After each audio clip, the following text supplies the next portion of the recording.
আল্লাহ রসুল সাহাবায়ে কেরাম জিজ্ঞেস করি, ইয়া রাসূলুল্লাহ আইয়ুল ইসলামি খায়রুন, ইসলামের মধ্যে ভালো কাজ কি? নবীজি জবাব দিলেন, তুতঈমুত তুআম, খাদ্য খাওয়াও, খাবার খাওয়াও, খাবার খাওয়াও, খাবার খাওয়াও, খাবার খাওয়াও, খাবার খাওয়াও। একসাথে জোরে বলবেন না মারহাবা? সহিহ বুখারীতে আসছে, আল্লাহর নবী বলেন, উম্মত তুমি জাহান্নাম থেকে বাঁচো, জাহান্নাম থেকে বাঁচো, জাহান্নাম থেকে বাঁচো। যদি একটা খেজুর খাওয়াইও তুমি জাহান্নাম থেকে বাঁচতে চাও তো জাহান্নাম থেকে বাঁচার চেষ্টা করো। একটা খেজুর খাওয়া হলো জাহান্নাম থেকে বাঁচার চেষ্টা করো। তৎকালীন আরবে খেজুর খুব সহজলভ্য ছিল। আমাদের দেশে যেমন জিলাপি বাতাসে সহজলভ্য, ওই জমানাতে খেজুর সহজলভ্য ছিল।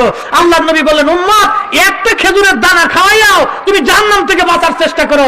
আর আমি জিলাপি খাওয়াইলে তোমার শরীরে মুচড়ায় নাকি? বিরাট হুজুর। রসুল বলে একটা, উম্মত কয় আর একটা। আল্লাহ রসুল বলেন একটা, উম্মত কয় আর একটা। এরপরে নবীজি বলেন, উম্মত যদি তুমি খেজুর খাওয়াইতে অক্ষম হও তাহলে তুমি কি করবা? সুন্দর কথার মাধ্যমে তোমার এক ভাইকে মুস্কি হাসি দিয়া, সুন্দর কথার মাধ্যমে, সুন্দর পরামর্শের মাধ্যমে তোমার ওই ভাইকে সুন্দর কথা দিয়া তুমি জাহান্নাম থেকে বাঁচার চেষ্টা করো। একবার জোরে বলা যাবে কি মারহাবা? একটা খেজুরের দানা খাওয়াইও তুমি জাহান্নাম থেকে বাঁচার চেষ্টা করো। এই কথা আমার না রসুলের? হ্যাঁ, আমার দিকে তাকাবেন, অন্য দিকে তাকানো যাবে না। গুরুত্বপূর্ণ ইম্পর্টেন্ট কথা। একটা খেজুর, খেজুর কার দেওয়া রিজিক? আল্লাহ। জিলাপি কার দেওয়া রিজিক? বাতাসা কার দেওয়া রিজিক? আল্লাহটাই। সাহেবের দাওয়াত, মেজবান যিনি আপনাকে দাওয়াত করছেন, আজকে আমাদের বাপ্পি ভাইয়ের বাড়িতে মাহফিল, উনি শত চেষ্টা করছেন আপনাকে ভালো মেহমানদারি করার জন্য। কি কথা ঠিক কিনা? উনি ওনার সামর্থ্য অনুযায়ী আপনাদের এলাকার পছন্দনীয় যে খাবারটা, এই খাবারটা উনি রান্না করছেন। কথা ঠিক কিনা? এখন আমাদের দেশে কেউ আছে খাবার খাওয়ার পরে কয় না গোশত ভালো হয়নি, রান্না ভালো হয়নি, না গোশত কম পড়ছে। এই দাওয়াত দিছেন, খাবার দিবার পারবেন না তো দাওয়াত দিছেন কেন?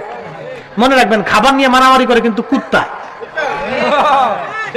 আসতে বলেন কে? জোরে কর।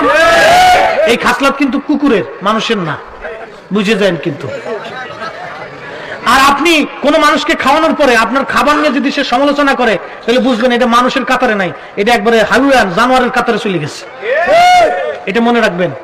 রিজিক কার পক্ষ থেকে আসে? আল্লাহ। এখানে আমাদের কারো হাত নাই। বা বহু মানুষ খাবার যায় গলায় ঠিকই মরে গেছে, নিচে খাবার যায় নাই, তার আগেই মরে গেছে। কি কথা কর? বহু মানুষ খাইতে খাইতে রোগ হয়ে মরছে, বহু মানুষ না খেয়েও মারা গেছে পৃথিবীতে। ক্ষুধায় অভাবে বহু মানুষ না খেয়ে মারা গেছে। বা পৃথিবীতে বহু মানুষ খাবার খাইয়া হজম করার জন্য ওষুধ খেয়ে হজম করে। কিছু মানুষ আছে আবার খাবারের জন্য দিক বিদিক শূন্য পাগলের মতো ছোটাছুটি করে। আপনার মতোই মানুষ, মাথার ব্রেন আল্লাহ ঘুরাই দিছে, পাগল হয়ে গেছে, ও ডাস্টবিনের ময়লা খেয়ে ও জীবন ধারণ করতেছে। আহা, ডাস্টবিন থেকে ময়লা খাবার খায়, পাগল।